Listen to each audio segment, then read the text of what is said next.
Aláròyé máa wí o.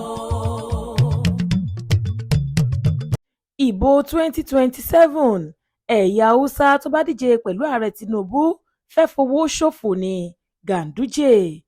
Alága ẹgbẹ́ APC tẹ́lẹ̀ Alhaji Abdullahi Ganduje ti ní òun kò lérò wípé olóṣèlú kan wà lókè ọ̀yà lásìkò yìí tó lè gbàjọba lọ́wọ́ ààrẹ Tinubu nínú ìbò ọdún 2027.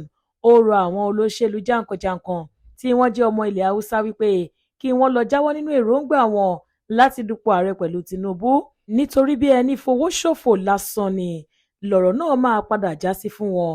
Ọjọ́ Ẹtì Friday ọjọ́ 29 oṣù kínní ọdún yìí ni Ganduje sọ̀rọ̀ ohun di mímọ̀ lásìkò tó ń gba àwọn ikọ̀ ọ̀dọ́ kan lálejò nílé rẹ̀ tó wà nílùú Àbújá. Gómìnà ìpínlẹ̀ Kánò tẹ́lẹ̀ yìí ní àjọsọ ọ̀rọ̀ wà láàrin àwọn táwọn jẹ́ olóṣèlú lórílẹ̀‐èdè yìí lásìkò ìjọba olóògbé Muhammadu Buhari pé bí ó bá ti lò sáà méjì rẹ̀ tán kí wọ́n gbé ìjọba lé ẹ̀yà Yorùbá lọ́wọ́ káwọn náà ṣe sáà méjì lórí ipò. Fún ìdí èyí ó ní kò sí irúfẹ́ ìdìtẹ̀ táwọn kan lè ṣe, ààrẹ Tinubu máa ṣe sáà kejì rẹ̀ ni.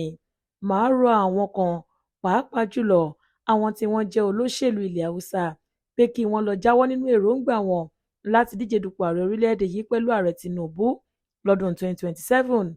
Àkókò wọn kò tíì tó. Tinubu máa ṣe sáà kejì kó tó kan haúsá. Àṣìṣe ńlá gbáà ló máa jẹ́ fáwọn tí wọ́n bá jáde síta láti pé àwọn fẹ́ kojú rẹ̀ lọ́dún 2027. Olórí gidi kan ṣoṣo tí a ní Nàìjíríà lásìkò yìí òun náà ni ààrẹ Tinubu.